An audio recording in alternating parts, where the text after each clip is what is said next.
Welcome to the RuPaul's Drag Race recap show for Season 7, Episode 6, titled Ru Hollywood Stories. Today is Tuesday, April 7th, 2015, and we are streaming live on Pride48.com just as we do every Tuesday at 8 p.m. Eastern, 5 p.m. Pacific.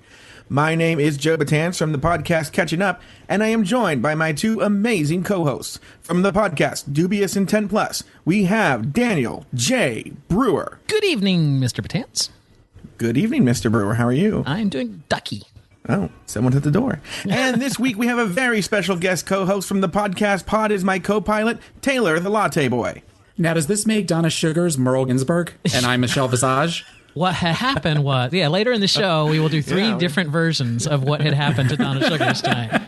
Donna Suggarz cannot join us tonight. She's actually in rehearsal for a play that she's going to be in, but she did record for us her last look, so we will be playing that clip later, and she'll plug her play there. So if you're in the Buffalo, New York, person to be in a play that hasn't been written yet. That's right. If you are in the Buffalo, New York area, you might want to go and see the lovely and talented Miss Donna Suggarz in a play, and she'll plug that later in the show. Anyway. Back to you. There is a plug for it later in the show. All right. Yeah. This week, the girls play with the pit crew and perform in yet another acting challenge before marching down the runway in their best death couture. On the main stage, Jaden Dior Fierce and Candy Ho battle head-to-head in the lip sync, but the third time proved to be the charm, and Ru finally sent Candy Ho back to Puerto Rico. Ladies, any initial thoughts? I have one correction. Yes. Candy Ho was actually born in Connecticut. Her parents are Puerto Rican, and she was actually born in Connecticut, but then lives in Puerto Rico. But so she is Puerto Rican, but she was born in Connecticut. So I learned that from one of the mini red carpet drag race red carpet interviews that I had seen on YouTube. So they brought that up. So you know what's funny is I noticed this is Candy Ho. She's from Puerto Rico, and during the pit crew challenge that we'll talk about in a second, she just says, "I'll take Poppy." Yeah, this is a perfect. For her to go Poppy, right. She didn't say Poppy. She went Poppy, right. And I was like, "Oh, that bitch is so lying." Was I the only one that was like going pick bear? Oh my god, pick bear! Yes, and I was like, I loved Bear. I loved him. He was adorable. Yes, Bear was very cute. All right, so I just got to clear. No, before we get into this episode, I just want to say I made a prediction on this show last week, and I don't want to pull the clip and flaunt it, but I said Kasha Davis wants that on a T-shirt. And I was absolutely right. Not only did Kasha Davis now has that T-shirt available on her website, what are you talking about? There's always time for a cocktail T-shirt that she has on her website, but she's also come out with a new hit single called Cocktail. Would you like to hear a clip of it? Yeah. Sure. Oh, just a whisker tonic. Yeah, I love your blouse. Every single one. Let's all have some fun. There's always time. It doesn't get any better than that, by the way. That's as good as it gets. It sounds like I am 22 years old back in Ybor City with the dance mix of some horrible aqua Barbie girl, shitty labouche. Oh God, that's horrible. That's absolutely horrible. Now the video of this you can find on her YouTube channel. A little snippet of the video of here, which by the way, this is available on iTunes for orders. I'm going to assume there's a lot of green screen in that video. No, it's actually filmed in her house, and it's all the Rochester queens. So it's Darian Lake and Detox and Kasha Davis dancing around in her living room with bad lighting. It's like the shadows are cast in the wrong place. Like they just invited a bunch of people over to help make a video, and it's like the lighting is kind of like amateurish light. You know what I'm saying? It's like a bad porn. Yeah. It's like a bad porn with drag queens. It's really weird. But this I want to get to this. It's always time for a cocktail thing, because especially since we have Taylor here, I do listen to Taylor's show. Pod is my co-pilot, available on iTunes. And one of the movies I know that they like is this Mean Girls. Right? Am I wrong? Yeah, I've only seen it once, but I liked it. I really did like it. I know that it was very big in the Huffington House when it came out. All right, now let me tell you this. It reminds me, there's a moment in Mean Girls where one of the characters is trying to get the phrase fetch going. Mm-hmm. Remember, they're like, "Oh, don't trying to make fetch happen." That's what this feels like. This is Mrs. Kasha Davis's fetch. That was so awkward. I just brought this show to a halt. Better that than her felch. You know what it is? So it is the Miss Kasha Davis, grasping for that last glimmering moment of fame or whatever. It's kind of like Zach from Big Brother last year. Does anyone remember Zach with the Fruit Loop dingus thing? It was just like, it's like a month after the show. No one's going to remember this. No one's going to care about this. I'm halfway tempted to buy the t-shirt just so that like 2 years from now I can put it on. I'm going to put that t-shirt. I'm going to buy you that t-shirt. I know. I will tell you this. T-shirts. I will tell you this. I think we have Daniel's pink carpet all set now for Vegas. 2017. That's right. No, I tell you what I did buy. I did go to the Trixie Mattel website and I bought a Trixie Mattel t-shirt. But it is not. It's no catchphrase. It's no catchphrase. It's just a pink T-shirt with her, visage on it. It's a lovely T-shirt. And by the way, only $25. Did you get that because there was a chance that she might have actually packed that herself, sitting at her black lacquer coffee table one night watching the previous episode after she was voted off? Yes.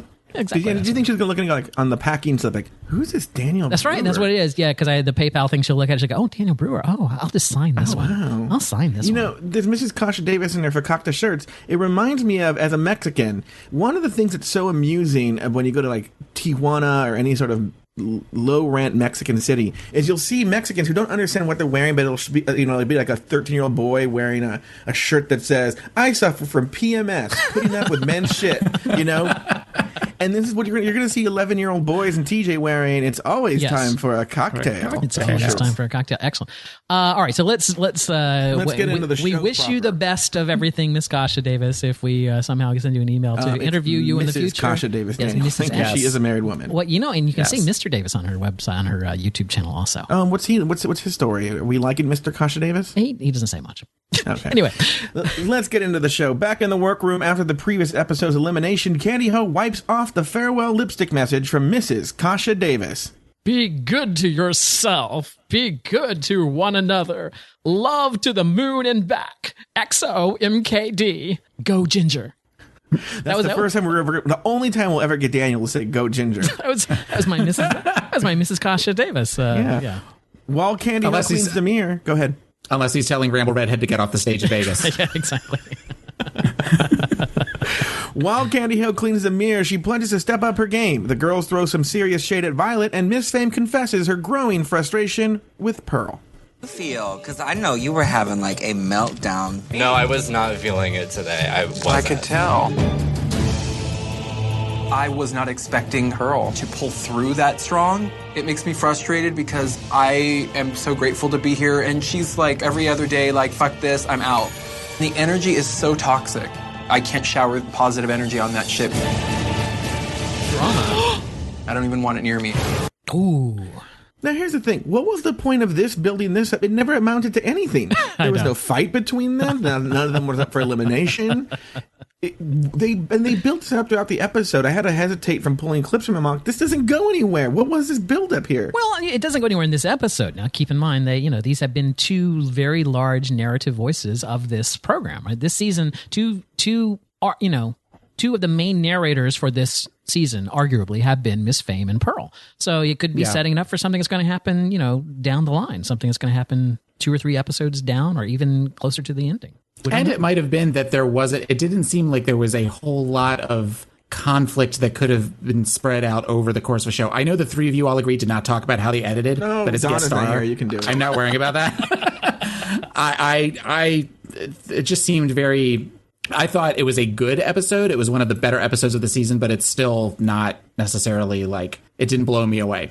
Yeah, and I think I agree, and I think I'd even posted on Facebook the other night before the episode. I said, if Candy or Kennedy doesn't go home tonight, I would be shocked. So, and I think most people felt that way. This is kind of like this was going to be one of these episodes where you already kind of knew who was going to go home just based on the strength of who was left.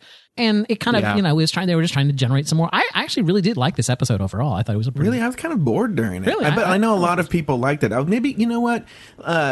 A friend of mine texted me during the show going, "Are you watching the show?" And I was like, "Oh no, Trixie's back," or something. But so maybe I was a little let down. Or now you say that, and by the way, we do have a chat room. If you're listening live on Pride 48, we do have a chat room over at the Pride48.com website. You can click on chat and join us over in the chat room. And actually, Gravitas in the chat room just said, "Does anyone think they plan on bringing Trixie back right before you?" I'm starting to think they're not bringing her back. And Turnip Head said, "Can we just let it go?"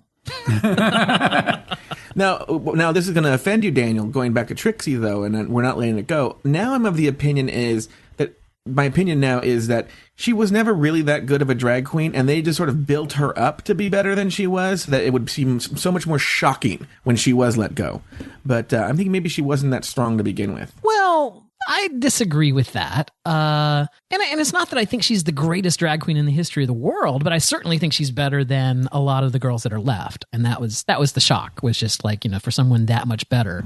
I even thought, I was even shocked last week when Kasha went over Candy, but that's, again. Now, Daniel, we have a guest here. Taylor, where do you fall on this Trixie thing? Where do you fall on Miss Fame? Where do you fall on Pearl? Because they don't really get a lot of, well, Miss Fame does, but Pearl and... Okay. Well, as far as I have taken a master class in your previous episodes, I listened to them all like within the last day and a half. And I have to say that Trixie, I was never very impressed with Trixie. She was like cute as a boy. I will give cute, probably one of the cuter ones as a boy. Yes. But the whole weird kind of Bianca Del Rio's retarded little sister look that she did with the makeup, I never quite got that. Yeah. And as far as Miss Fame, I find myself waxing and waning with people, and Miss Fame is one that I hated the first couple of episodes. And Joe, I have to agree with you. The thing about the chicken last week, the whole chicken thing, it made me like her more. It definitely made me where I am a lot more interested in hearing her story, that kind of thing. Who was the other one you mentioned? Pearl. Whatever. I'm living for when they finally, and I am calling it now. She will make it to top 4, and then she will be the 4th one before they get down to final 3. This is a good thing, and you're here because I think all of us on the initial episode called Trixie being in the top 3. Yeah. We don't have Dawn here, but I would love to hear, Taylor, who is your top 3, and then I want to revise mine. I think I have a revised top 3. Well, you have to, because Trixie is gone. Right? Yeah, I would say, and I have feelings that we will talk about when we get to Untucked, because I literally just finished Untucked. I think the top 3 are going to be Ginger Minj, Katya, and possibly Max. Those are going to be the 3 that I think are in the top 3. Now, do I think they all deserve to be there? No. But that is, I think those are the ones that seem to have, one of you guys just used the strongest narratives, and I think those are the ones they seem to be focusing a lot on. And the other ones are just kind of falling to the wayside in different ways, and that's what I think is going to be for top 3. Daniel, do you have a revised top 3? Yeah, my revised top 3 would be Ginger Minj, Pearl, and Violet. I think those are the top 3. Really? And I think Max will be the 4th that goes away. And gets the miscongeniality kind of. I'm in between you guys, exactly. I think the top 3 is Ginger Minj. I think it's this Katya and Violet Chachki. That's my top 3. That's who I'm predicting in the top 3. And who do you think will be the 4th one that barely misses the finale? Miss Fame. Wow. Now, that's just what I'm assuming, and what I would love for Katya to win. Katya is my favorite. I love Katya. Katya has definitely become my favorite one. If for nothing else, the interviews when she's talking, as a boy. Yeah, that's the part that's the funniest part of the show. If you have never visited her YouTube channel, We Love Katya. Look it up on YouTube. We Love Katya. I believe her website is welovekatya.com. She does a weekly video segment, like a little 4-minute weekly video segment called Regrets, where she like talks about that week's episode and just little things like, things that she regrets. But it's so stream of consciousness. It's so funny. And it's just, she is such, I love her. I love her to death. So. She has a Tumblr page as well that it's not Katya, it's Mom's something. Yes. Drunk Mom or something like that. And she answers any question that people send to her. There you go. All right, let's get back to the episode. Back in the workroom the next day, the girls have an awkward discussion about sex. Then there were 9. If you guys had to have sex with one other queen in this room, who would it be? I'm opting out. These girls are all so vulgar. I mean, they're all very sexual. Can I pick more than one? We'd probably all pick Katya just because she won Media's Touch. Well, who is the top and who's the bottom? We're talking about sex. We're not talking about sex. Max wasn't having it, darling. It's like, girl, calm down. So that's a good question. Taylor, again, as the guest, who would you most like to have sex with from the cast of RuPaul's Drag Race Season 7? That's left? Yes. Yeah. Or any of them? Oh, that's a good question. I would say, were they talking about who's... Yeah, I think they were talking about who's left. I think they were kind of talking about who's left. I would probably say Katya. Of all of them. Daniel? Katya. Yeah. To me, it would be a toss-up between Max and Miss Fame, I think. Really? It is Pearl all the way for me. Really? Oh, The nose ring, the nose ring just it throws me. In fact, my friend Mike Lawson posted a pic on Instant Messenger. He sent me a picture of Pearl, and I was just like, I cannot get enough of him as a boy. It's the nose ring. If he didn't have the nose ring in, I would probably be more about Pearl. But there's something about that septum that I can't. That's what I go to laser focus staring at that whenever. Yeah, she's exactly. not fucking his nose. Yeah. Well, you never know, but I don't want to judge you. I mean, if you're into that, I don't want to like cast aspersions upon that. I don't even know what I was going to say now. But it also answers the question that we had last week about medius tuck. So I guess medius tuck is sort of a code for big dick. Right? It was explained on. Oh, I should have written this down. It was actually explained somewhere. I believe it was actually Katya's regrets from last week. Mm-hmm. She explained that a medius tuck means that they did the worst job of tucking. That you can still see a camel toe or whatever. Moose knuckle. Yeah, it's a bad tuck. Is the And what do you guys think about Max's prudishness? Because Daniel, you had said, I haven't seen Max's YouTube page yet, but Max has sort of like a weird, not what you would think, sort of a performance style. Yeah. Would you predicted Max to be sort of so uppity? No, yes. And really, I mean, it shocked me that he was like this Christian whatever. I think that's an act. I think as they kind of talked about a little bit on Untucked, which I know we'll get to later. I think that is just we're trying to be the glamour girls of the 1950s or whatever, and that's just so beyond anything that we would talk about. And he's doing that weird Madonna from Michigan, but she talks like she's from London thing that It's all above him. No, it's not. You're 22. You're thinking about sex. Everybody thinks about sex at 22. Is Max Shut 22? Up. 22. Yeah. He looks 32. Yeah. Maybe, but mostly not his skin. It's mostly the way he carries himself. Right. He carries himself like an older person, not like a 22. You do realize we will never get an interview with any of these queens if we dish all of them all the time. We have to at least take a couple of them and say nice things about. So then Pearl gets nice from me. I know. I could have done Pearl this week. I don't know why I didn't. Okay. Anyway, let's back to the episode. This episode's mini challenge involves an expanded pit crew and is titled "Monster in Your Pants."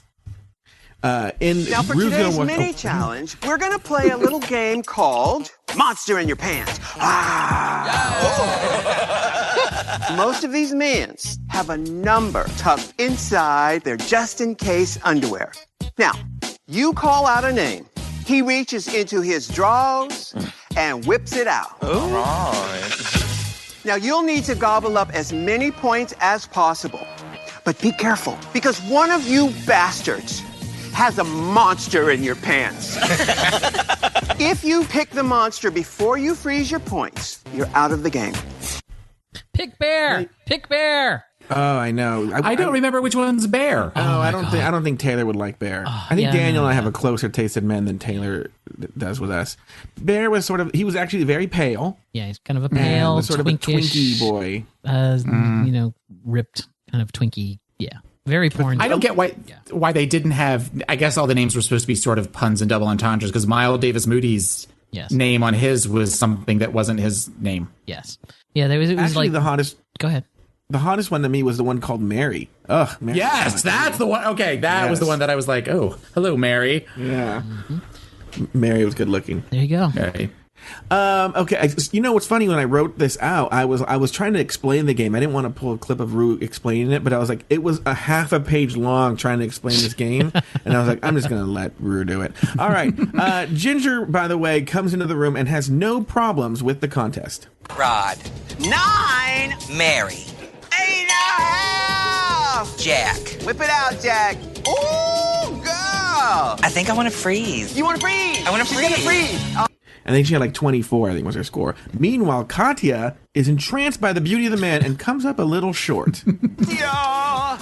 I have no idea what the rules of this game are. I don't care what they are. Just when do I get to blow them? I can't say that. I can't say that either. All right, Katya, call out a name. Okay. Dude. Show us what you got. Oh, motherfucker! God, son of a motherfucking cunt whore bitch the first time. The first time out? Yeah, she got a 0. So what did you guys think of this game? I like the game. I don't understand. Yeah.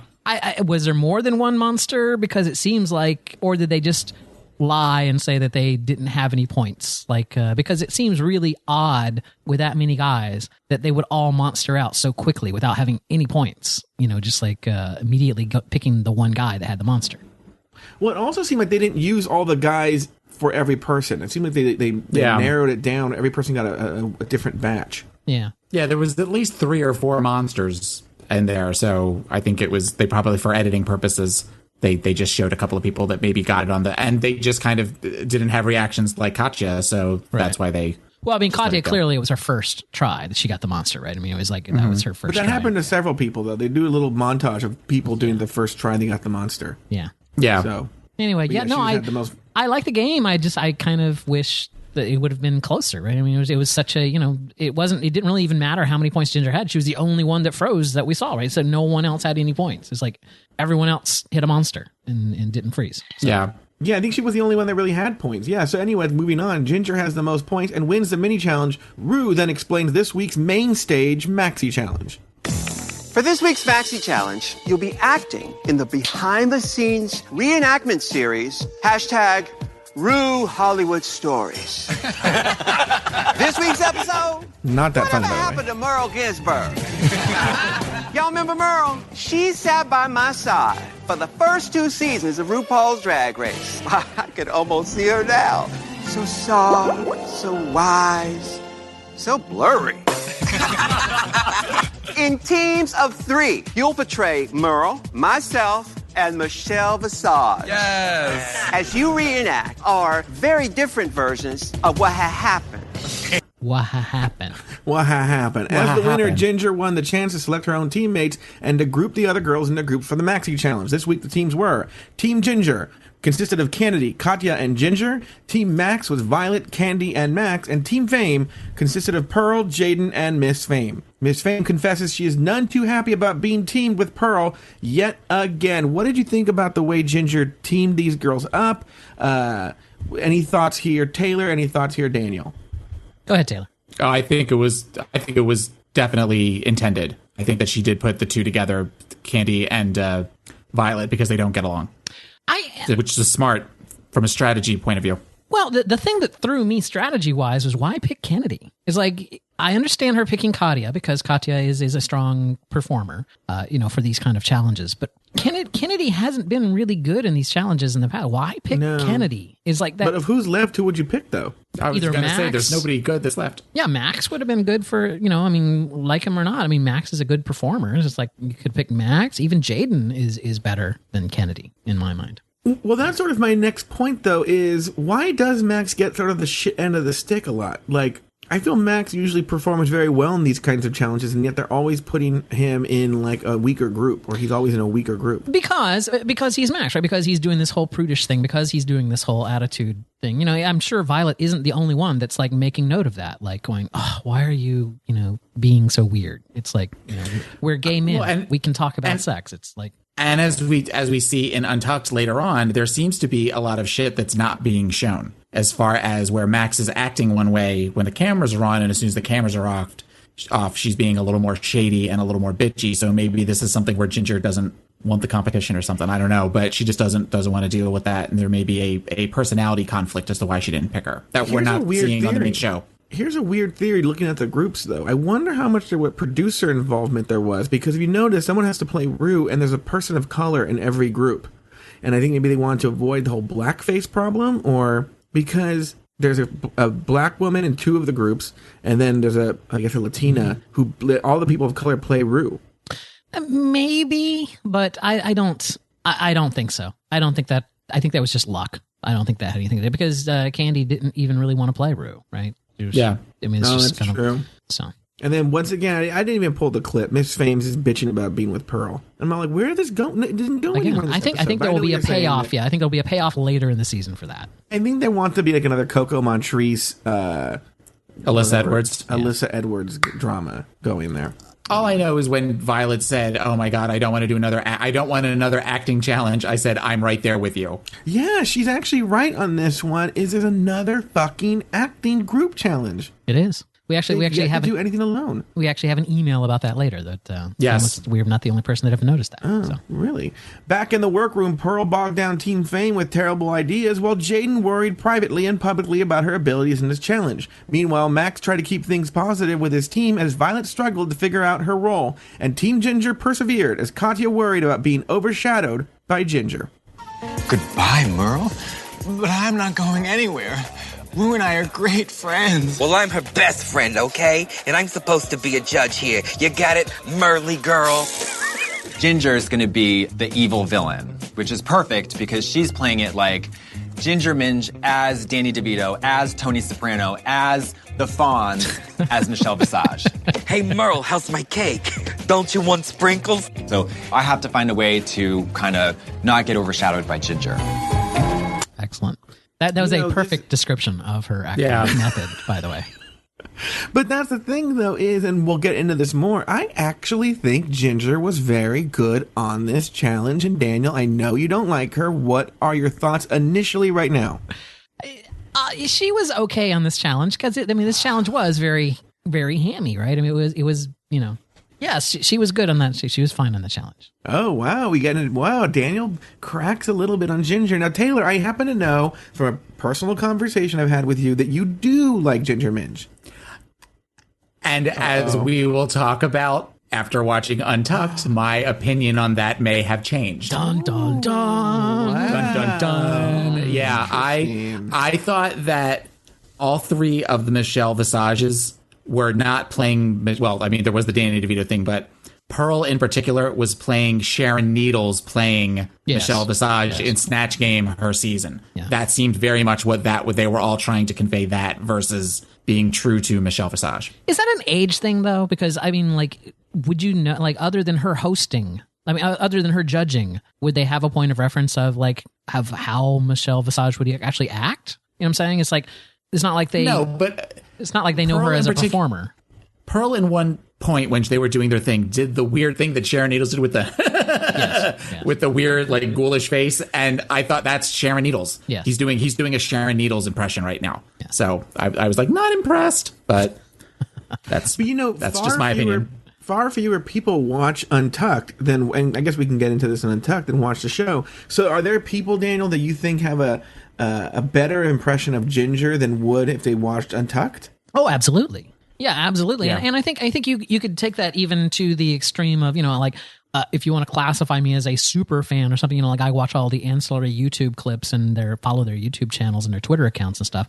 It's like that's a lot of my impression of Ginger is that she just repeats the same jokes over and over and over. It's like if you watch any of her YouTube performances, like any performances where she's been, filmed in a club, it's the same routine over and over, the exact same jokes, exact same, like whoop, sometimes better than others, but it's always like that whole line about, it's like every flavor of the rainbow. It's like Epcot for starving bitches or something like that. She's used that line in her show before. It's like that's her fallback line of, what I'm saying? Does that make any sense? It's like she's not making these things up off the top of her head. These are scripted lines that she knows that she's just repeating them. You said last week that she was feverishly looking through a Rolodex of jokes, and that's very much, I get that now. Yeah. And the chat room is saying that the same could be said of Bianca Del Rio.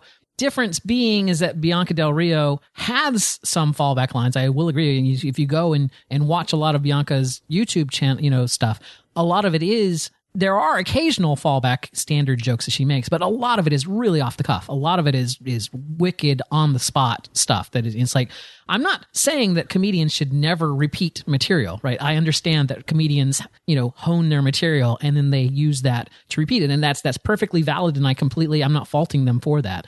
But I do give massive props for someone who, can improv on the spot. And I think that Bianca definitely has that ability. Whereas Taylor, do you want to weigh in on this? Well, I mean, when you brought up last week that she did the joke from the Muppet thing at Disney World, that was very much when she said that, I'm like, I've heard that before. Yes. Where have I heard that before? And then when you said that, I was laying in bed and went and woke up Babalu because I'm like, that's where I've heard that before. It's in the Muppet Vision 4D. Yeah. There's definitely, there is a hammy aspect to her, I think there is, whereas she doesn't have the edge that Bianca Del Rio did when and I hated Bianca Del Rio at the beginning of that season and then grew to love her towards the end. But the exact opposite is happening with me, where I kind of liked that she was sort of an old school Southern, she comes out with her handful of dollars and lip syncs. And now I'm just kind of seeing that she's very sort of one note. Yep. Including her wig, that I know that Donna hates, that she always wears the same wig every week, and the weird black felt paint or whatever that she wears on her forehead. That kind of that Michelle called her out on last week too. Yes, yeah. Which, by the way, my boyfriend calls her out on Untucked. Calls her out for being the same note all the time. Yep. Let me say this also is I thought of this when I listened to the show back last week. Daniel, that joke from the Muppets though is older than God. Oh yeah, no, absolutely. Absolutely. Okay. Let's get. I want to clear that up as the comedy lawyer. Anyway, let's get back to the show and episode. Joe Betance, comedy lawyer. Hold that punchline, sir. Joe Betance, attorney at Law Law. Attorney at that could have been funnier. Yeah, attorney at laws. Yeah, exactly. Yeah, attorney at laws. Exactly. Right. All right. Okay, here we go. Back to the episode. Rue enters the workroom and explains the next phase of the challenge and reveals the main stage runway theme. Hello. Hi. In a moment, you'll meet with Ross Matthews, who will be directing your reenactments. And tomorrow, for the runway, category is Death Becomes Her. Yeah, and then she did this weird, now you want, and I didn't get it. It was such a non sequitur. It was just like, what? What does that even mean? Yeah. It was so weird. On the soundstage, each team works with Ross Matthews. First up, Team Ginger portrays Merle Ginsburg's Rue Hollywood story. Kennedy, playing RuPaul, struggles with her performance. Rue, I brought you a cake. All the brothers will like... I'm sorry. It's all right, honey. All the brothers will want to eat this cake. Speaking of, I have to go speak to the new pit crew. Cut.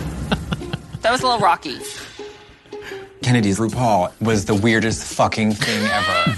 You have job security for the rest of your life. I was like... I am just sending up a silent prayer at this point that we do not get dragged down into the bottom because of her. Then why did you pick her?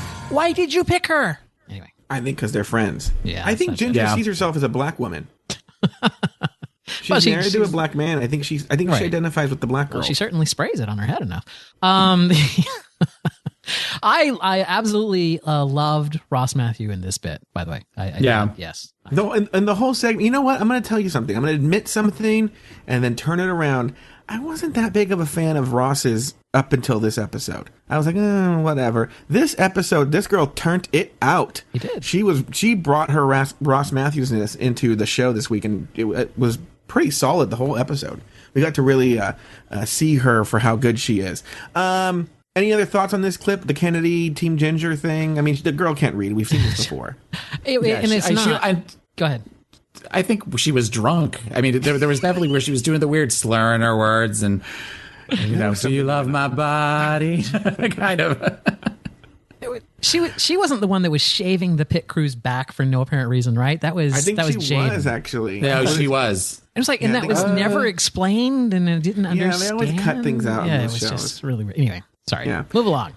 Next, Team Max gives a tepid performance of Michelle's Rue Hollywood story, and Candy has trouble with one line. Action. Stay away from my man. Mother. Can I get my line, please? Mother does not play that. Mother does not play that. Oh, play that. Play that. Action. That. Stay away from my man. Mother does not play that. Fuck. Let's do it again. Shit. Once again, and too bad Donna's not here, even though I love having Taylor here, but Donna would have lost her shit about the fucking beard. What was going on? The minute that she came out with that beard, I turned to Babalu and went, she's going home. That's the one that's going home. And it wasn't like she was the only one that had a beard, right? It was like, I'm sorry, but Kennedy Davenport always has a beard. It's like every look of hers, to me, looks like she has a beard. Candy hose are particularly offensive, though. I mean, it looks like a full-on beard, like a real beard. Not like just bad makeup. It looks like she didn't shave. It's really, really, really bad. And she must be really boring because this is the episode she's going home, and we got nothing from her. No, like, this was what my life was like. What are you talking about, Joe? At the beginning of the episode, she said that she has another chance, and she's going to untuck and let loose. And play a fool. Right. And play a fool. Yeah, she did, and she's already taken out the 2 oldest members. That's right. The two oldest team members. Yeah, she's really proud of that. I know. She's a power bottom. Yeah. Meanwhile, would you be proud that there's been 6 episodes and you've lip synced for your life for half of them? Yeah, I know exactly. That is true. That is true. I'd be pretty ashamed of that. Finally, Team Fame gives their best version of Rue's version of Merle's firing. Jaden struggles with her lines while Miss Fame has a mental breakdown. RuPaul, my monkeys made you this potato salad. Yay, I love a strong... I don't know the line. Yay, I love emotional time travel movies with a strong female lead. Yay, I love a strong female lead. I love a... I'm like so struggling right now, to be honest. What's the struggle? This is like honestly the toughest day I've had here in this competition, and I like to be professional, and this is just embarrassing for me. I hear you. I want to do better than this, and I'm hitting a wall. I want to talk real, and I'm like in a room of people, and like this is a chance of a lifetime, and I'm finding myself having a conversation with myself. Fame decides to stop everything. Just say the fucking line. You know, I've not been to this place before, so I'm trying to like fine. Just like be funny. I just don't know what's better. Should I not talk about my feelings, or should I obviously just keep moving on? It's oh my not God, the right place. I feel like I'm dating you. We'll talk. I just gotta get through this scene. I don't want to disappoint anybody that's believed in me. I don't want to make RuPaul disappointed that I'm here because I'm not producing, because I care a lot. I care a lot about like my success. I should have pulled that clip of her making the chicken noise and just played that behind all that. Oh, I know. No, Daniel, now I know you're since Trixie's gone, your crush has turned to Miss Fame. So how did you feel during this? My crush has not turned to Miss Fame. I said last week that I felt like I knew her more, that she was fleshed out more as she was no longer a 2-dimensional character. Katya is still my favorite, make no mistake. However, yeah, I think this was just, I without talking about the editing, there's no way that she sat there and said all of that all in a row. I mean, that was clipped together. She said all those things, but I doubt it was right on top of each other like that. But I don't mind talking about the editing. Let me tell you something. I was hanging out on this Reddit, on the RuPaul's Drag Race subreddit. Yeah. And an anonymous person who I feel may not have been a contestant, even though she said she was a contestant, did have some knowledge. And I do agree with her, now having watched this, that they make the people wear the same clothes every time, but that they interview them every day. So they do these confessionals every day. Actually, but they have to wear the same clothes. Trixie Mattel has actually said that in an interview. Because someone interviewed said, "Do you only own one shirt? What the hell?" And she was like, "No, they make us wear the same clothes for all the confessionals. They tell us that ahead of time, so that way they can mix and match reactions from one week to the next. Like, so if there was a really good reaction that would apply to this episode, but it was a better take, you know what I'm saying? Anyway, doesn't matter." Yeah. So that was I saw a really good thing on Reddit today, but we'll discuss it when we get to it. We're almost there. Anyway, can I make a statement about that? Oh yeah, we have Taylor on the show. Oh yeah, hi, I'm still here. Sorry, Taylor, go ahead. That's okay. My thought on that was the last time that we saw something like this was when Jaden had her meltdown during the Shakespeare episode, and she was just looking to have a moment. And this was her way of having that particular moment where we're just going to do this weird free association thing and hope that it gets her worked up into where she cries, shows some vulnerability. It was very, it just seemed very, it was an odd moment. And I also think that she looks like Raven Jr. from the first season. I'm agreeing with Taylor on both of those points. I think this. Yeah. And, well, we're not at the final runway there, but is she ever going to get the joke? Yeah. Just like, how's your head? Is she ever going to get the joke? Anyway, did we lose Joe? I think we lost Joe. We lost Joe. Well, he'll be back here in a second. Let's see. I'll pick it up from right where he was. Okay. It's Elimination Day, and the girls are in the workroom getting ready for their runway performance. This week, the theme is Death Becomes Her. I'm sorry? Are you back? I am back. I will tell you this was very nice. I was still talking, and because Taylor's face was frozen in an eternal smile looking at the camera, I'm like, wow, Taylor is liking everything that I'm saying right now. Because it was just frozen in this smile looking at me. And I was like, wow, I'm killing it here. I always like everything you say, Joe. Thank you, Taylor. Back to the episode. It's Elimination Day, and the girls are in the workroom getting ready for their runway performance. This week, the theme is Death Becomes Her. As the girls apply their makeup, Jaden shares thoughts about her complicated relationship with her family. How did your family feel about doing drag? Oh, they're amazing. I never had anything to worry about or feel self-conscious of. Girl, I wish my mama would be like that. What's your mom like, Jaden? Me and my mama are like best friends, but it's just kind of hard because... Of the drag? It's not really the drag thing, it's just sexuality. I have not officially come out to my family yet. We As just a lesbian? Ignore the issue. So they're okay with the drag, but they're not okay with you being They're gay? not even really okay with the drag. They just know I do it. My mom kind of lets me know, no, you ain't going in that direction. You know, she'll send me a text and she'll be like, well, I'm just so grateful that one day you're going to find you a wife. Because she thinks you're a lesbian. It's just kind of hard because, you know, I love my family. I love my mom. And my biggest fear is being disowned. Yeah. And that's a real fear. That's like a serious fear. Yeah. You can't. I think it may change my relationship. This is just audio, with but my brothers, my mom. She's and that's what I'm actually scared of crying, most. unlike Ginger. Well, she's you know, actually I'm gonna talk over crying. this. And that's the On reason the why I Reddit. kind of just Wait. say to myself, Yes? I'm sorry. So Detox posted a tweet. Yes. And showed a picture that when Jaden is crying. Yes, her finger is going through the glasses. There's there's no glass in those glasses. Exactly. Yes. Yeah. Did you see that? She's wiping her eyes through the reported lenses of her. You know what I'm saying? Totally. It's just crazy to not be able to be like your authentic self, even in your home. And it's either, you know, I'll just live my life and marry a woman and do what my family wants me to do and be unhappy, or I can do me. So it's one of the two. Well, then do you and be happy. It's just a complicated thing. In the end, I just want to be accepted for who I am. And I want people to know that gay is okay. Even if you're a lesbian. Even being a lesbian is okay. Here's the thing. What woman, let's say he decides, I'm a married woman. I'm just going to go through this. What woman is going to marry him? You've been on a drag show saying that you don't even know if you like women. The chat room is pointing out that they had talked about the fake frames before you talked about it, by the way. So Turnip had talked about that, but Detox talked about it a day ago. I mean, that was Detox wins. Detox wins the internet. No, I'm just saying, because you're not in the chat room, I just wanted to give credit there. No, it was what was it? Someone said that she won't win without a sob story. Which I disagree with. Right. I mean, it seems like that Jaden always has a sob story. But, you know, as someone who pulls these clips and I write these scripts every week for the show, one thing I notice is at the 20-minute mark, there's always some sort of like, Miss Fame, you know, plays with chickens, or Jaden's sad, or Kennedy lost a friend. You know, this is where we're going to have the personal moment at the 20-minute mark. Right, it probably has to do with a commercial break or something, like some kind of like setting the tone coming into or out of a commercial, probably. But why do they always choose to do it while they're doing their makeup? Because that's supposed to be when they're real, when they're at their most vulnerable, because they're naked and they're putting on their faces, they're putting on their masks. So while they're doing that, they're showing themselves, and it's supposed to make it so that it's All right. Are we ready to move when on? Taylor reads into this. I like this. Yeah. I just watched the show and I go like, oh, this crazy bitch doing that. And then Taylor actually sees the layers for what they are. He peels them back like an onion. Yeah. I like it. I like it. Daniel, do you? Isn't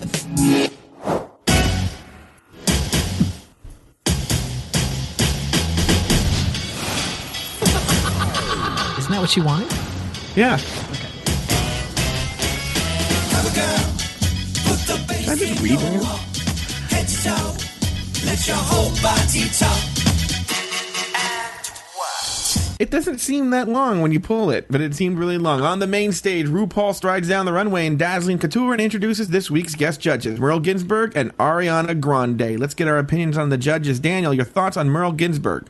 I did not see season 1. And it's not available online and everything. So She's on season 2 as well. Yeah, but I'm saying that's my only exposure to Merle is from season 2. And quite honestly, I'd completely forgotten about her. And it's just like, it was like, who? Oh, her? Well, yeah.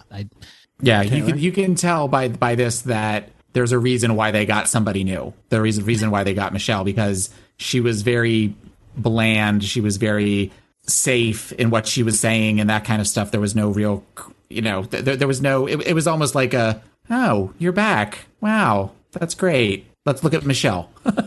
Well, as a listener of the RuPaul podcast, you do learn that Ru always wanted Michelle, but Michelle was stuck in a radio contract for the first 2 years, and she couldn't get out of it.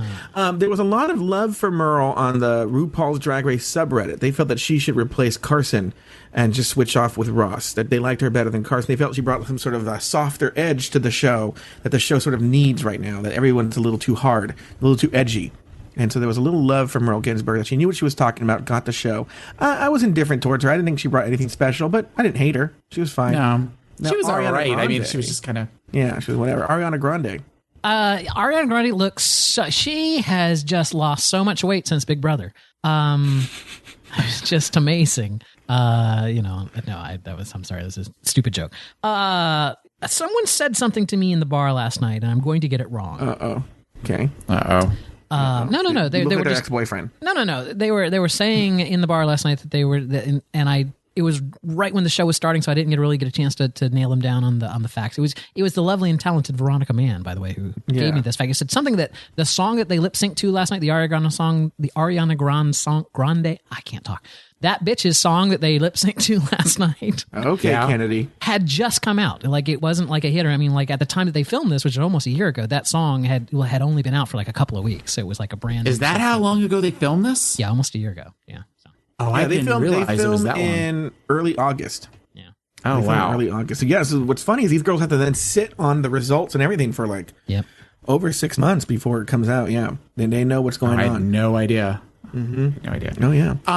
I would say, I want to go back to one thing that I know you guys sometimes talk about. RuPaul, when she came out and walked down the runway at first, I have a theory about RuPaul. For me, is always all about the hair. Depending on what her hair looks like is whether or not I think she's amazing that particular night. And I loved her hair last night. The dress kind of looked like a big weird 70s Christmas tree kind of thing with that weird blue-green, but I loved her hair. I would like to issue a challenge to RuPaul to not have blonde hair. Stupid Michelle Visage and her stupid gray. Anyway, what? Oh, no, with the gray hair, with the hair thing. I have a thing. Do we want to hear Donna's looks at this point, or Yeah, let's do it. All right, I'm gonna have to set this because this is a weird thing because she emailed it to me. So hold on here. Let me put the bed down first. Turn that down, and then I'll play her song. Here we go. Hi, darlings. It's Donna Suggarz. Sorry that I'm not there. I'm at rehearsal for the show I'm in called Betsy Carmichael's Night at the Bingo Hall. It's going to be super fun, but I wanted to call and give you guys my runway rundown. Now, let's go ahead and start with RuPaul, honey. You're looking like a dollar store Christmas tree with all that embellishment, honey. But the wig is fierce. Score one for Taylor. It's funny, but you only have, 2 wigs? I mean, shit, what are you, Ginger Minge? Oh, speaking of Ginger Minge, she must have loved this outfit this week because she didn't have to wear that same ugly brown wig she's been wearing every week. Kennedy, what the fuck are you wearing? Oh, I don't get it. Max, honey, you're gorgeous. It's a beautiful outfit, but gray again. Gray. No more gray. Candy, honey, I just call this outfit Count Butchula. No. Fame is pulling a zombie Betty Boop. It's adorable. I love the hair. I love the knife. Right through your head. Pearl is just giving you a Sharon Needles ripoff from a few seasons back. Now, Jaden gets the trophy for the best use of theme for her float. I mean her outfit as the escaped convict. And Violet, holy fuck. Girl, I mean, I've heard of people removing ribs to suck their own dick, but she can lick her own asshole. Bye, darlings. See you next week. I will be back. Kisses. Mwah. Thank you, Donna. So there you go. Yeah, apparently Donna agrees with you about the Christmas tree. And that's really funny. Yeah. And that she said that she was doing Sharon Needles, even though I talked about it with the Michelle Visage. Right. It's like you and Donna share a brain. Well, we never are seen in the same room together. So here's the thing, Aria. I just wanted to go back into the chat room really quick. Musing Mark says about, what's her name? Merle Ginsburg. It looked like they grabbed the lady from HR and put her on the panel. Anyway, what was I going to say? I'm not a big one about the looks, but yeah, that's the waist thing. But I mean, it had been teased so long, right? I mean, we'd seen pictures of it already. We'd seen her with the cinched waist and the oxygen mask. I mean, that's been on the internet for a while now. So there you go. That was the episode it was from, was this one. I think Taylor had some thoughts about the looks, though, didn't you, Taylor? Donna's were much funnier than mine are. I thought that, I mean, the only one that really... Candy Ho, the yellow vampire teeth, they were like kind of off color. That was distracting to me. And the weird, there were brown contact lenses, but the eyes were super dilated. Yeah. It just was not, it was not a good look for me. And the dress that Miss Fame was wearing was kind of a neat dress. I did write Reynolds Wrap. That was the first thing that came through my head. But did it bother anybody else that the knife was sticking out in one direction and then it was kind of like fishtailed in the back?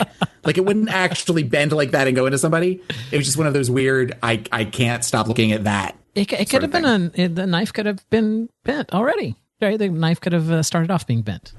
Maybe it was a sickle. Almost like a hook. Maybe it was a sickle. Yeah.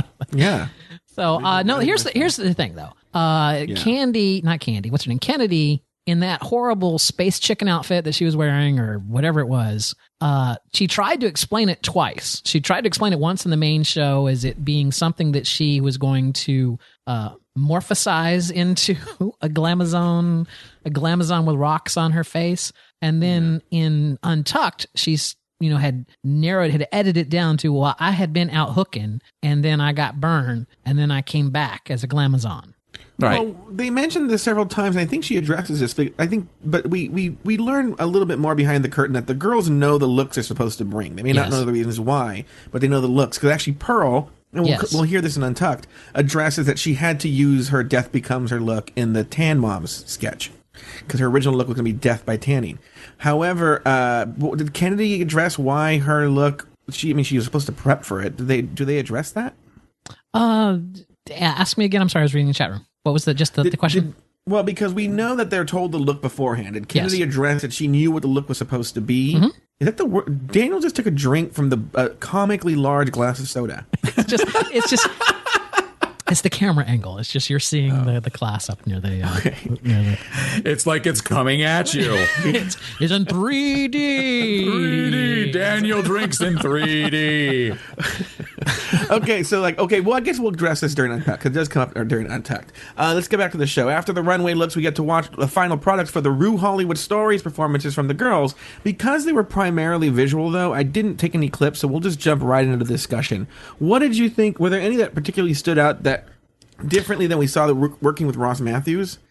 No, I mean, I think obviously there were things cut from each of them because it's some reference, that whole reference to like, you won't steal my man. And it was like, what man? What are we even talking about? There was no mention of a man anywhere. And why were you shaving the backs of the pit crew? I don't get that. Why was there shaving cream on their backs? Yeah. Can we mention the fact that they had one of the current pit crew have the mustache and the wig like the guy that's been on the previous ones, that this is the first Sean Morales that hasn't been on for a while? Yes. They had one dressed up like him. So that wasn't Sean Morales? No. John somebody else. Yeah, John and John's recap on the World of Wonder channel also pointed that out. Yes, that was in fact someone dressed up to look like him. I wonder what happened with Sean Morales. Yeah. Oh, I'm sad now. And MDM, who is MDM? Because in the chat room they're saying they made MDM look like Sean. Mary Tyler Moore. Mary Tyler Moore, exactly. Mm-hmm. Miles Davis Moody. Oh, Miles Davis. Oh, he is beautiful. I love me some Miles. He is beautiful. He is very, very beautiful. Back from commercial, Rue announces Team Ginger as the winners of the challenge and singles out Katya as the winner of the entire challenge. Ginger, Katya, and Kennedy leave the stage. On the main stage, Michelle calls out Max for repeating the same look over and over. That I asked you for. You asked me not to wear any grey hair. I'm waiting, and I'm becoming impatient. I couldn't disagree with Michelle more. I think if gray hair is your thing, and I don't think that's a bad thing. And that's great, but nobody's asking her to change. Just try something different. That's exactly what changing is. Thank you, Ross Matthews. That got my vote for line of the night. That was the funniest thing that was said all night. I'm not asking her to change. I'm just asking her to do something different. Bitch, that's the definition of change. Maybe that's why they separated them. It ruins to be between them. Maybe that's why Carson is on next week. Is Carson on next week? I don't know. I don't know that. I'm just. Next week is Snatch Game, though. I do know that's that. true. That's true. I did see the preview that it is Snatch Game, so I know people will be excited about Snatch Game. Meanwhile, Miss Fame continues her streak of bizarre monologues. Miss Fame, how's your head? It hurts. I can barely hear a thing inside this muff. Get the it's like a shell. Get the joke. She hasn't had any complaints yet. Thank you. You're welcome. Yesterday, you had like a mini breakdown on set. What was going on? It was self-sabotage. My mouth is going, and I'm like, I can't fucking shut up. I cannot stop my mouth. Well, but I want to you be present and get it out of the way. I'm a sensitive, heart on my sleeve kind of person, and I want to be able to bring that to the panel. Like, I want to show you that. Well, but you have to learn to listen, because when I talk to you, you're a little bit ahead of what I'm going to say to you. And the same with acting. You have to be able to listen so that you can respond properly. I don't see what these bitches are talking about, because I think you're fabulous. Thank you. There you go. Thoughts on Miss Fame kind of breaking down more and more as weeks progress. The exhaustion is getting to her. She's pretty. She's clearly not the brightest bulb on the tree. Yeah, I would agree with that as well. Little Raven. And I don't know if I don't want to say she's stupid, because I don't think she's like functionally stupid, but it's like she's just not getting the joke, right? There's like, how's your head? And it's like this is the second week in a row now that she's just not gotten that joke. And it's like, I can just see this is going to be a recurring, like every single week, someone on the panel is going to have to answer it. Yeah. But I also think that's kind of a dated joke. Oh God, yes. No, it's a horrible. So that and she's another one that's 22. Yeah. And if I was one of the older ones, I wouldn't help her out with that, because she just looks dumber every week. Yeah. In the chat room, they're saying that pretty boy syndrome. Okay. Well, not that pretty, with the weird eyebrows that are rolled on with a paint roller. Yeah, with the purple glue and anyway. I saw them doing that in the makeup room. They apply some sort of like glue stick. What does the glue stick do to the eyebrows? So it is all right. The proper, and I wish Donna was here, because Donna is our makeup expert. But I'm glad Taylor's here. Sorry, Taylor, about that. You use the glue stick, and some other ones use other things. But the process is you glue your eyebrows down, and then you put foundation, and then you glue them again, and you put more foundation. And the point is to completely remove your eyebrows. So the glue is to hold them down and to flatten them up against and then the foundation is to blend them in with your forehead, so that you can then go in and draw eyebrows higher than your natural eyebrows, which gives the illusion of having larger eyes. Oh, okay. We didn't need Donna. You just gave a pretty detailed explanation. I've watched a lot of James St. James videos. And I noticed when they did the cutaway scene of where they have all the makeup lying on the table, there's like 3 or 4 Elmer's glue sticks in the middle of all of this MAC mascara and all that kind of stuff. Yeah. So, and it's weird for them to see purple, because they're pointing out in the chat room is usually clear. I mean, those Elmer glue sticks are clear, but some of them are using purple ones and whatnot. And I don't know if that's a shading technique or if it's just a different brand, or if it just goes on purple and dries clear. That's probably what it is. When I worked with kids, some of the glue sticks, that's the way they can see where they actually glued things for the construction paper. Yeah. And it starts off purple and then it dries clear. Yeah, that makes sense. I'm learning so much on this episode. Next up, the judges read Candy Ho. Candy Ho! I just am over the vampire thing. I feel like it's a cliche at this point. And as Rue, the beard was back. And what was going up with the crazy hairline? Girl. It was so stiff. I didn't think you captured her at all.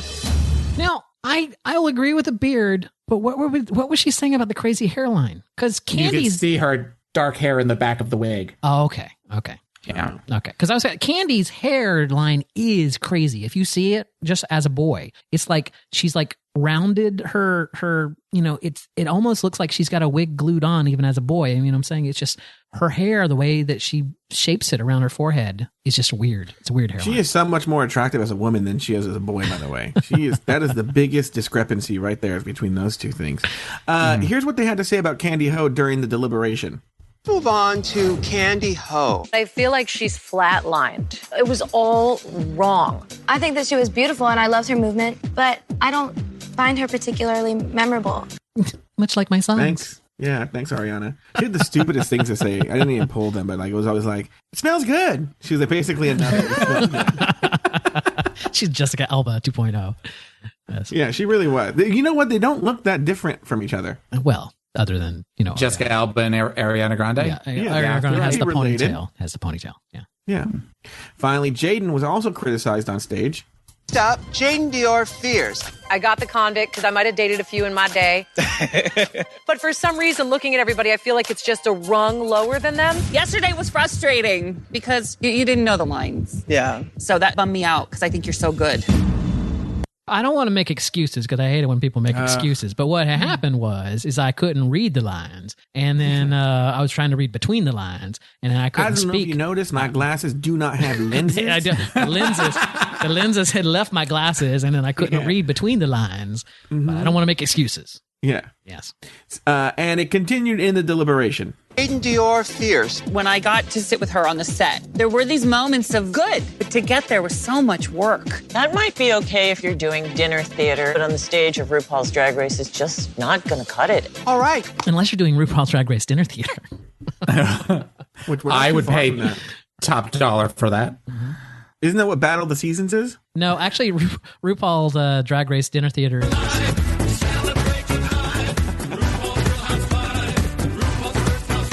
Miss Kasha Davis. By the way, this song is $1. It's $1.99. That's what it costs for an entire episode for me. Yes, $1.99. You can buy an entire episode. The song is $1.99? Yes. The song is $1.99. She needs to buy her boxed wine. There's always time for on iTunes, or just if you buy it directly from her website. No, on iTunes. Yeah, I think that's the only place. I think that's the only place you can buy it. Anyway, I thought songs were $1.29 on iTunes. Not Mrs. Kasha Davis. Well, now, independent songs, you can set whatever price you want. I mean, it's just most record labels set their price at $1.29. Anyway. All right. Jaden and Kennedy go... Oh, I'm sorry. After the deliberation, Rue called the girls back from the main stage. Candy Ho, you vamped it up on the runway, but you didn't sink your teeth into the challenge. I'm sorry, my dear, but you are up for elimination. Jaden Dior Fierce. This week, you failed to break out. Jaden. My dear, I'm sorry, but you're up for elimination. 2 queens stand before me. Ladies, this is your last chance to impress me and save yourself from elimination. The time has come to lip sync for your life. Good luck, and don't fuck it up. Jaden and Candy go head to head in the lip sync, and after the song is over, Rue announces her decision. Oh, God. Ladies, I've made my decision.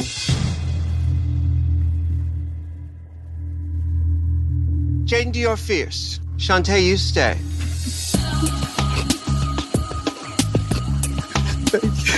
You may join the other girls.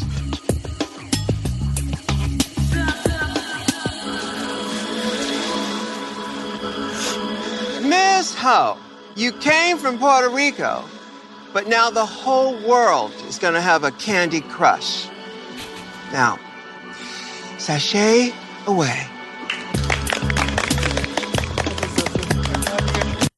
What do you think of the decision, Daniel? Finally, the right decision. Finally, really we was. get rid of Candy. That's the. I mean, you said it earlier in the show, right? It's like you should not be proud of the fact that you have basically been in the bottom for half of the episodes that have aired. You know, She was proud of herself. She's gonna go back to Puerto Rico and rub it in these girls' faces.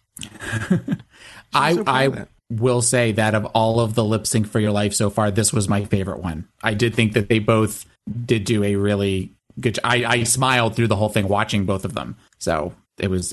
Plus, I like that song. So Lord knows I've lip synced for my life in the shower to that song a couple of times. It's terrifying for anybody who might walk in, but it's still. Do you swing your ponytail around?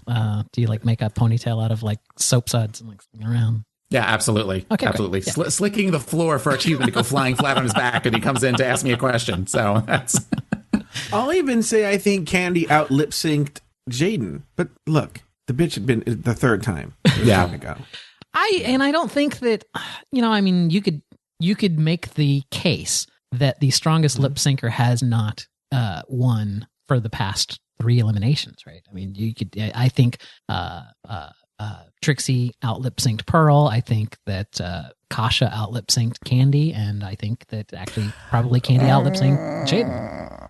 I would disagree with the one about Mrs. Kasha Davis and in the beginning. The reason why I think that they picked Candy last week was because that was a build-up. It was definitely in the beginning where she was kind of just sort of swaying back and forth, and whereas Mrs. Kasha Davis went crazy from the first drum beat. Right. And then you watched Candy build that up to where she hit the floor and was doing it where she looked like she was screaming and everything. And that's why they picked her over Mrs. Kasha Davis last week.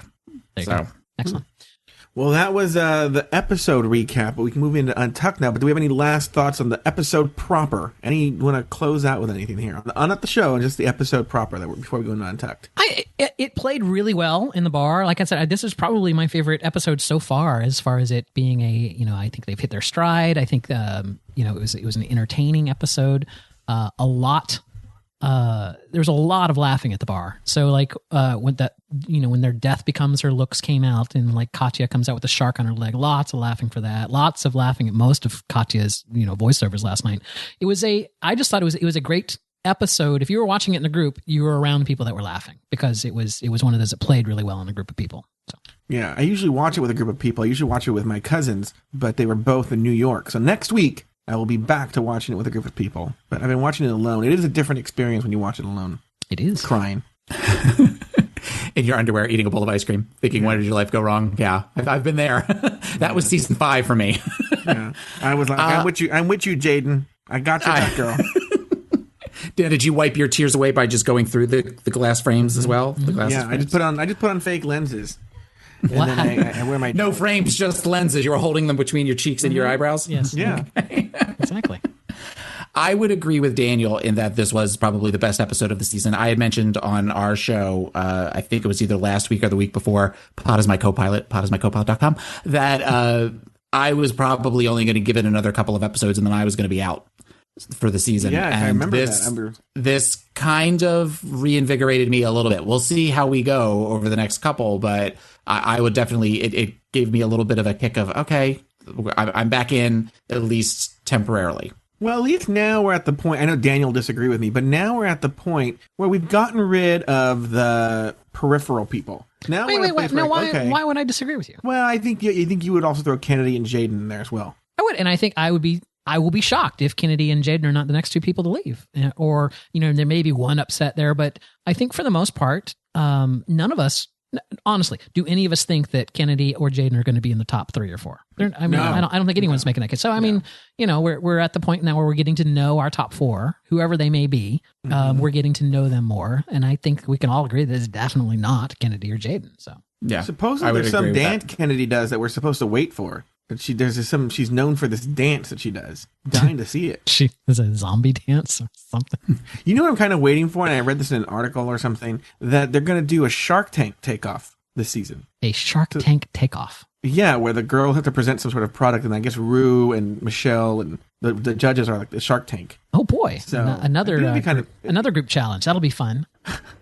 Yeah, this is all about the fucking group challenge. You know why I think it is? Because it takes up a lot of time in the show. When you have these individual challenges, you can just buzz right through them. But this one, you have to watch the little play they made, and it takes up all this time that they want to use up on the show. Yeah. All right, are we ready to jump into Untucked, Daniel? We are. I'm trying to find your time code here, so bear with me. So what we're going to do while you find the time code is we're just going to play Untucked, big, large chunks of it, and we're going to talk over it. So if you don't... watch Untucked if that's going to bother you. Right. But we're just going to sort of comment and talk over it much like you would on a Mystery Science Theater 3000, right, Daniel? That's right. Exactly. Here we go. Yes. So congratulations on your win. Yay, congratulations, Katya. girl. Thank you so much. This is Ginger, Katya, I know and you thought Kennedy. you were going to win. Every time I think I'm going to win something, it's like, thanks for playing. Try again next time, bitch. Don't get me wrong. I'm glad that everyone was safe, but I should have won that challenge hands down. She should have won. She should not have won. I disagree. She was the. I disagree too. I mean, it's good to have people that able to step up to your level. And you know what I'm saying? Yeah, I'm looking forward to the day that happens. Stop. Oh, my God. By the way, they carried Kennedy. Oh, hell yes. Hell yes, they carried. Y'all for reason. And it worked. I know it was sickening, too. That was a sickening move, bitch, and I would do it again. We all want to win everything every time, but we ain't gonna. Girl, let's talk about these looks. What exactly are you giving us right now? Look you got going on, Were you girl? slashed in the off Broadway production of Lion King? Lion Queen. No, bitch. After a long night of cooking, Trey didn't like the session, so he had good at me. Okay. He had good at me on you? fire. Who's Trey? But you know, I think that's our pimp. Okay. I had crystallized. Oh. And now I'm a glamazon bitch ready for the runway. So what you're saying? All right. Before Ginger says this thing, Joe Betance, give me a better explanation of her look right now. Go. I think it was just a chick. You know what it looked like? Who was that bit of Vivacious? But she washed her outfit with bleach by accident, and then that was what was left. That's what it sort of looked like to me. There you go. To me, it was what had happened was I had gone through the Kentucky Fried Chicken drive-thru, and it was next to the nuclear plant. And there was a nuclear explosion which fused me with the mutant chicken from the Kentucky Fried Chicken. And now this is the product that was left. Is here I am with the chicken feet on my face. And I'm a nuclear mutant chicken. Taylor? Did y'all ever see Family Guy before? Yes. Y'all ever watched? Okay, once a season, Peter gets in the big fight with the chicken and he's all bloody and gross at the end of it? Yes. That's what she looked like. Like she was the chicken at the end of that 10-minute fight scene that they always have. Right. So all she had to say was, I was beaten to death by Peter Griffin. And a segment of the audience would have found that hilarious. Exactly. Right. Yes. Anyway, horrible. All right, now back to Ginger Minge. You had a costume and you had to make it fit the theme. Right. Yeah. Just like you want to put on that black dress. Girl, just because I didn't want to shave my back, I threw more fur on it. Okay. That's gross. I had to represent for my people. Okay. Which people is? The bears. Oh, honey, you are not. You are not. No, a bear. that I used to like yeah. No. I was thinking that too. Just because she's short and fat does not make her a bear. Yeah. I was thinking the same thing. I hope it's not Jaden because I love Jaden. And why? Because I love her. I think she did a good job considering what we saw in the other videos. Yeah, she could come out the road. Thank you, Katya. Because she was the girl. I feel like my sister is like she's trying too hard. And girl, you don't have to do all that. Just relax and be yourself. She's young. I mean, especially as far as drag is concerned. She's only been doing very it like a year. Valley, but you really go to Compton. No idea what that. No idea. What I know the last part is Compton. She gives me. Are you speaking Valley, English? Yeah, but you really go to Compton. Jada needs to get out of her own head. She is ghetto fabulous. Somebody just needs to slap her. And how cheap did Candy look? Wait, she was the only one that I didn't know. What the hell did she die of? Like Bird flu? Yeah. The crows ate her, bitch. Wait, no, really, how did she die? She's a vampire, apparently. Lip syncing for her life too many times. Girl, I cannot stand Why that. in the hell does it take max 2.5 hours to wear no makeup? And you were done in under an hour and you got all that paint, a bunch of rocks on your face. I'm done, and this hoe still sitting in the mirror, and she ain't got a lick of makeup on. She look like Max with lipstick. Do you think they pick on Max because Max has just consistently gotten good reviews and has, is it a jealousy thing because they're in a contest with her and it looks like she's going to do better than them? By a bear. I said, let me guess, yours died of old age. How far am I going in this, by the way? I don't. We can stop whenever. We're in bonus territory. Yeah, where this is them. I'm assuming your next time code is the one where Ginger starts trying to stir the pot. No, that happens way later. I was just doing like a chunk, and I thought we would just talk over it. Again, a failed experiment. I think the next chunk. I think we've all learned that this just isn't. Talking over other things just doesn't work. It's just not good for the medium. It's just not. It's not the medium for it. Exactly. Alert! Ginger just called me. it's the most offensive thing she's ever saying. Yeah, to. exactly. Yeah. And she's now posted that on Facebook. So let's see. I'm going to go to where's that? 15 something. So what is your next piece that you pick up at? Now, I mean, well, again, go ahead. These are big chunks. I mean, you could probably just jump around in the YouTube video. I should have made time codes for what happens because the girls come back somewhere. But what I really cut out was I didn't care about Miss Fame's mom calling in. So that was kind of weird. Yeah. She showed no emotion, really, other than, just, I mean, which called her bitch 3 times. Bitch, get off the, And it was just kind of, and what was the addiction that she had struggled with? It's like, I feel like we just glossed over that whole thing. It's like, wait, what addiction? And I sort of feel, what do they list Miss Fame's age as? Because it seems based on what she's saying that Miss Fame should be about 30. Yeah. Right. But they list her as much younger than that, I think. Oh, do they? I'm going to look that up. Because when she was 20, she went through addiction, and now, 9 years later. 9 years. No. Born March 1985. She's 30 years old. Oh, yeah. Okay. So, okay. They gave it to her. Yep. So, I have one thing in particular to say about this, and I kind of mentioned it earlier. This is the episode that makes it that I no longer like Ginger Minj at all. Oh, yeah. Because I didn't get when Daniel would talk about the book. And part of it is watching this episode after having done a master class in this podcast over the last day and a half. And Daniel's enormously bad feelings about Ginger Minj, almost as enormous as that glass that he just took a drink out of. That's right. The comically large glass. Yes. I get the bullying thing. I get that we're going to stir the pot. I get we're a little bitter Hobbit, and that's I was very turned off by her after the end of Untucked. Yeah, and I don't know that I don't know where it exactly starts there, but she was, if you watch this episode, she was intentionally trying to stir things up. Like she was trying to set people against each other, to get them I don't know what she was trying to do, because then later and she's I wasn't talking about you, I was talking about Max. Yeah, but that's classic mean girl behavior. That's I wasn't mentioning that to you, but you happen to see what that bitch was wearing today. Right. And then goes back and says the same thing to the Max. other person. Max, I wasn't talking about you, I was talking about Pearl. For God's sake. Violet, in a weird stroke of Violet being the hero, says to her, well, maybe you should have brought this up in the workroom then. Yes. Oh, yeah. Was it Violet or was it Katya?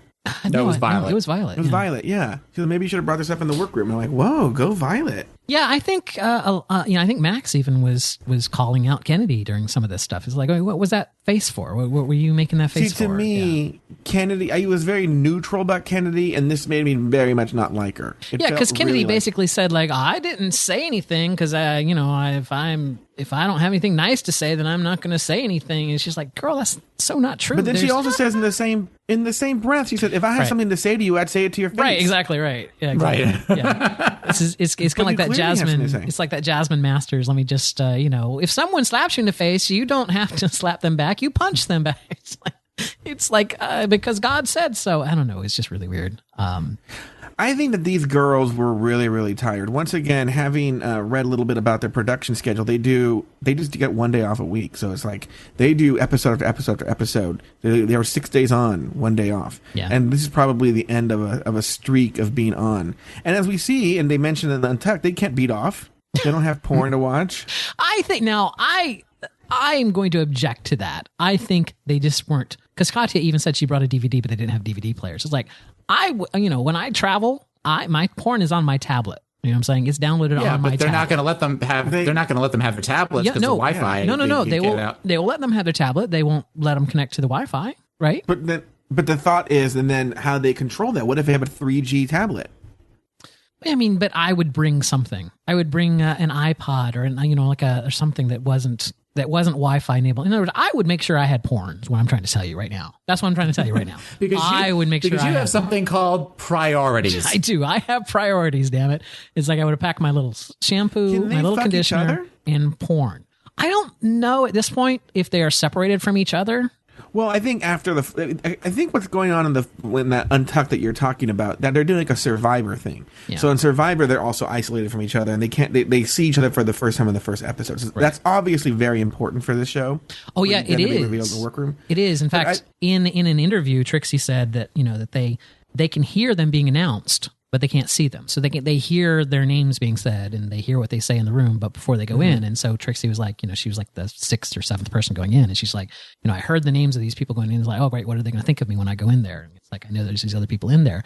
And then she also let slip, which is probably boring to people unless you care about the production of it. But it's like, she's like all the little takeaways, like I'm going to win, RuPaul's Drag Race. All of those things were filmed after the first episode because they didn't want any of them to meet each other before that first episode. So they didn't know. Okay. And so, what's her name? Typhoon. The first Tempest du jour. Tempest du jour actually had already been eliminated when she went and filmed her clips about how she was going to win and everything. So it's just like, she showed back up the next day in drag and to film those things, for the production thing, even though she'd already been eliminated from the contest. So anyway, I have your next time code. Should we move on to the Go ahead. Well, let's just move on to the emails. I think this was our Untucked thing was failed. I'll just have to pull the clips next time. Oh, it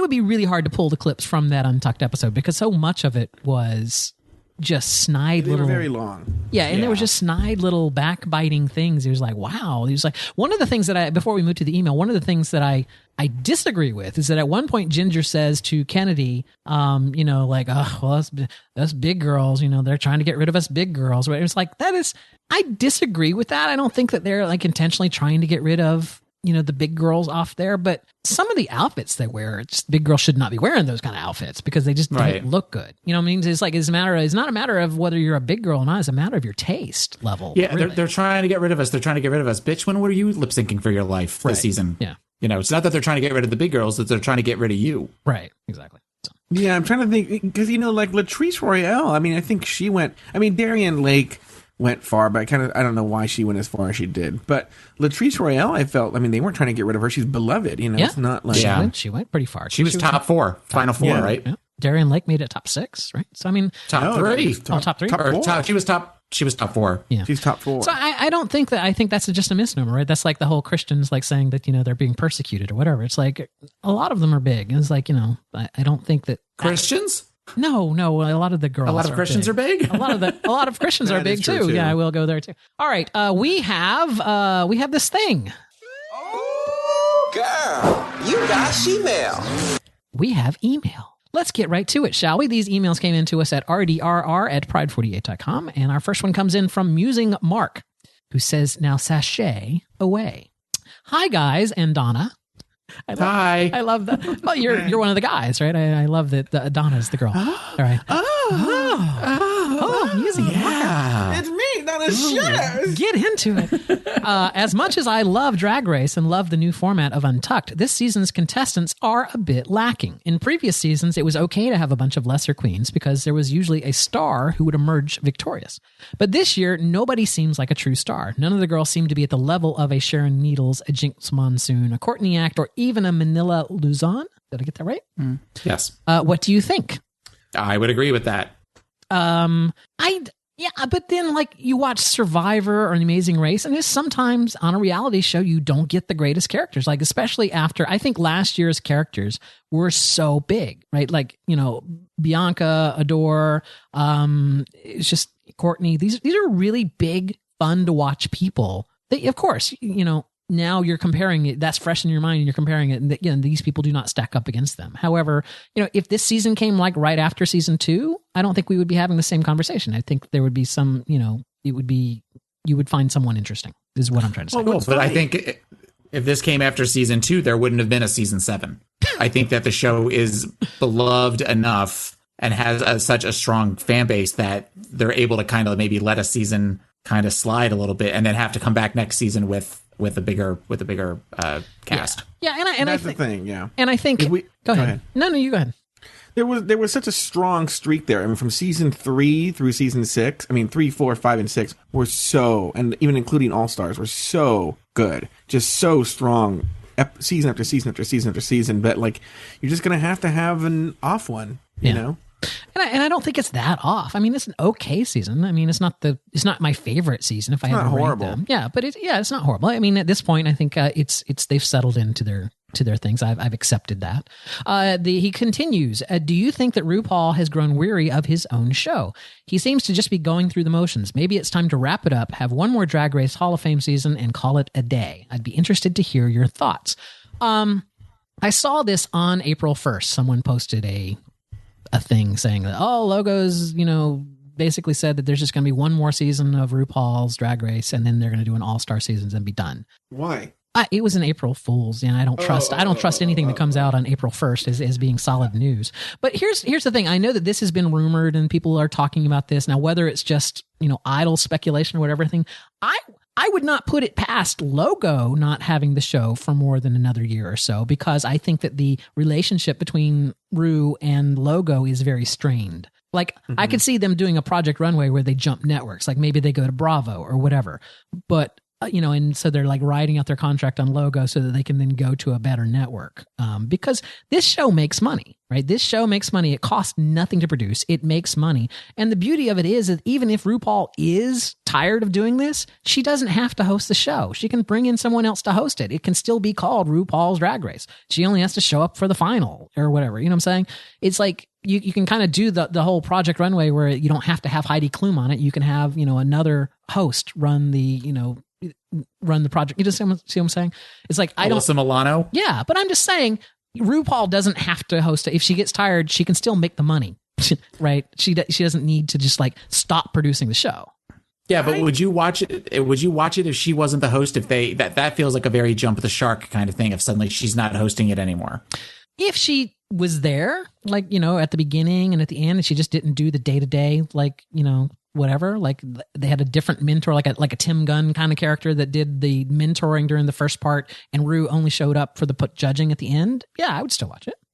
I don't think she's tired of it. I mean, the show itself, they only do one season. It takes up 2 to 3 weeks of her life. I do think, but between the lines here, I do think that the relationship between RuPaul and Logo is very strained. For sure, and I don't disagree that she's probably waiting out the contract, and World of Wonder is going to take it to Bravo or some other network, maybe even within the Viacom family. So you could take it to VH1. You couldn't take it to MTV, but VH1 is probably the only place they could really take it.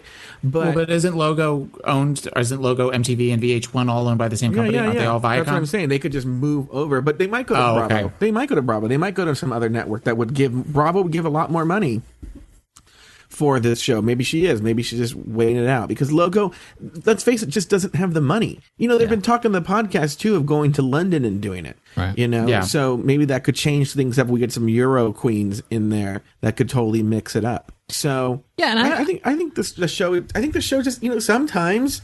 Yep. On TV shows that we love, on scripted shows, there are some seasons that are better than others. Yep. And going back to the Amazing Race analogy there, like the Amazing Race, they didn't have a Canadian version of that for a long time, and then they started doing a Canadian version of the Amazing Race as well. So it's like, it's not, they could branch out, right? You could do a UK version of RuPaul's Drag Race that RuPaul just executive produces or something. There could be a European drag queen that does, you know what I'm saying? It's like, well, they do that for Top Model. All the different, there's Canada's next Top Model, and it's all like supermodels. It's not just some runoff. It's, Iman hosted the one, and Heidi Klum hosted, I think, Germany's Next Top Model, and it's all Tyra Banks. It's all her company. That's how she made as much money as she did. Anyway, I could totally do Australia's. That's right. Anyway, I don't think that RuPaul is going to quit this as long as she is making money. As long as she is making money, as long as there's a paycheck coming in, I don't think that she is going to quit it. By the way, finishing up his email here, P.S. I no longer live in Canada. I currently reside in Seattle, Washington. God bless America. Because I had said that he was a Canadian before. He used to be a Canadian, by the way. Anyway, that came in from Musing Mark, the Musings of a Tech Writer, and the Life on the Shitlist podcast. Our second email comes in from Nico Martinez. A question for RDRR. Hey guys. No, he didn't say and Donna. So he just said, hey guys. I'm loving the recap show. You are doing a great job. In some ways, more entertaining than the show you're commenting on, which leads me to an idea that I have been wondering about. This season of Drag Race has been criticized as being boring. The queens are doing worse at the challenges than they should be. It's clear that the producers of the show are trying to shake things up a bit and break out of a rut, if not coming up with actual new challenges, at least switching the order they normally appear in or disguising them as something new. For example, the multiple look runway walk usually featured in the final episodes being put in the first episode in place of a wacky photo shoot, and the wacky photo shoot being used later as a quick challenge with leaf blowers that barely got any airtime. Elements of the stand-up comedy challenge being used in the hosting and award show challenge, and so on. I'm wondering if the two are related, that the queens came in expecting specific challenges and a specific order, and when this did not happen, many, if not most, found themselves unprepared and unable to adapt quickly enough. So his question is, is it because that they're trying to shake things up this year and it's throwing the queens that we don't like them as much, and that they were expecting one thing and they just weren't prepared for it, and that's what's making them not as, it's like we heard that Trixie was a lot funnier in her tapes than she ever was in any of the challenges. Did she just not giving the, because they're thrown with this new production thing? Is it that, or are they just subpar queens? That's, I guess, the overall question. I think it's a little of column A, a little of column B. Okay. I think that Go ahead. I think that it feels like they're running out of ideas for them to do things. Yeah. So they just keep saying, we'll give them another acting challenge. And I think that it is a kind of what we talked about. It's not necessarily the best group that they've ever had. And it shows. And when you have that with the writers that are kind of like, well, what else do we do? Well, we already have them do, a roast, but we could have them do an award ceremony. Well, that's kind of like a roast, but it's not really. It just feels very tiring. It's just kind of like the air is let out of the show a little bit. It is. I mean, it's so tough to come up with different challenges every single season, right? Even you look at something like Survivor that's been around for 25 seasons, right? You can kind of see through some of those challenges of like, this is basically just the same thing, right? This is basically tic-tac-toe again. You know what I'm saying? Yeah. This is like shatter the, put this puzzle together again. Did Thurston Howell III comment on Survivor? Yeah. I did. It was Mr. Kasha Davis. It's time for a cocktail. I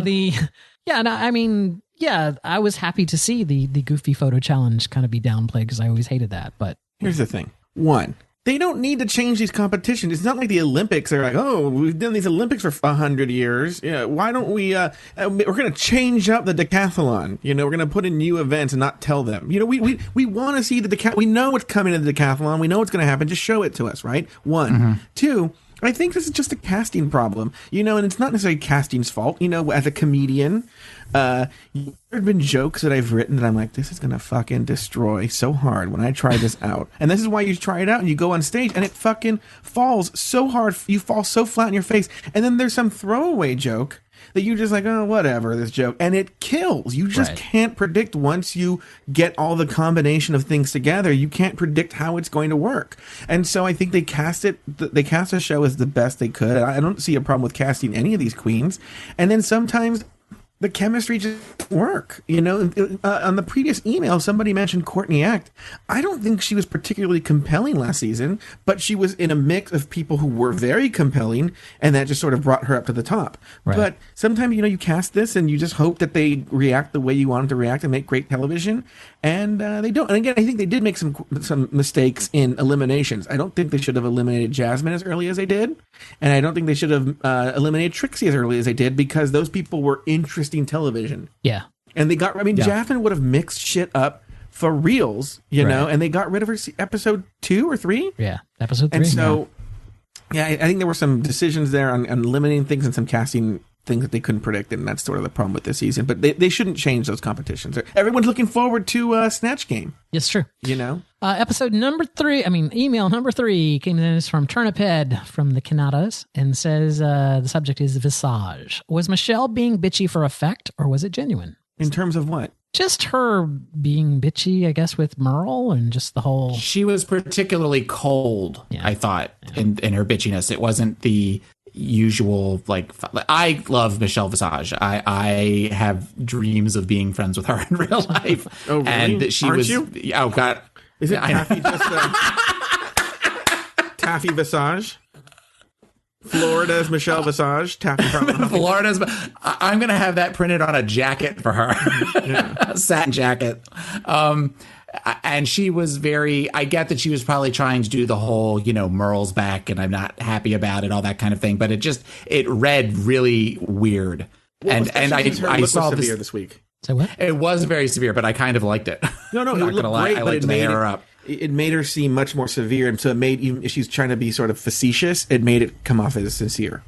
Yeah, the other thing, I think maybe she kind of like a little bit of bitchiness there when Ross was like correcting her, and then she kind of had that attitude, that kind of at least had the look of, how dare you, How dare But you? she used to do that to Santino all the time. Of course, now Santino's not on anymore, so Santino. Well, I think Santino. The end. It's like that was the thing I thought of the other day. It's just like Pearl reminds me of like Santino's son or something. The same kind of. No, really do not kind say of that. Boring kind of thing. Really Hush. Boring. Anyway, and We're gonna let finally, our eyes flitter in our head. Finally, we had a photo that was sent to us from a viewing party up in Canada that came in from Turnip Head and Irving Guy T.O. and their friends that were watching on the show. And no, I'm just saying that if you, I will put it on our website, which I need to expand our episode thing so that I can actually put the links in there, which I will take care of. But there's a photo. If you want to send a photo to us, you can use my Twitter account. If you want to tweet at us, you can. I'm at Daniel Brewer on Twitter. You can do that, and I will make sure that that we include it in the show. And that's it. That's our email for the week. Any final thoughts, Daniel Brewer, before we close this up? Before we massage this pig? Wait, we should. I feel like I should have a really bad pun here. It's just like, Well, after we formally end the show, maybe we should go through some of the horrible puns I wrote for in case Donna couldn't do her looks. Exactly. No. I thought it was a great episode. I'm sorry that you didn't care for it. But I didn't hate it. I was very meh. And keep in mind, I mean, we do this really weird thing because we do this podcast where we watch the episode more than once. It's like, and that a lot of times can make a weak episode seem torturous because you're, really got to watch this shit again. But this one, I didn't mind watching it twice. I actually was okay with that. I'll tell you what, I liked it better than the Despy Awards. Oh yeah. I absolutely agree with that. Absolutely. Despy Awards was painful. Okay, Taylor, any final thoughts? No. All right. I just, like I said before, I'm glad that it feels like it's getting a little bit better. Well, yeah. Now as we narrow it down, it's shit starts to get turned up. Right, and I think and next week. Well, before you finish, next week, Snatch Game. I think you said that, so I'm really looking. Yeah, I'm really looking forward to that. Game. Yeah, so the Snatch Game next week. Yeah. Well, thank you for joining us for another recap of RuPaul's Drag Race. You can join us every Tuesday live on Pride48.com at 8 p.m. Eastern, 5 p.m. Pacific. Download the show wherever you get your podcasts, and also visit our website, pride48.com/RDRR, where you can find all of our contact information. Leave us a comment and find all of our old episodes. So until next week, for Daniel Brewer, Taylor the Latte Boy, and myself. Who's gonna do a Donna? Oh, can I do it? Yeah. Now, sashay away till next week.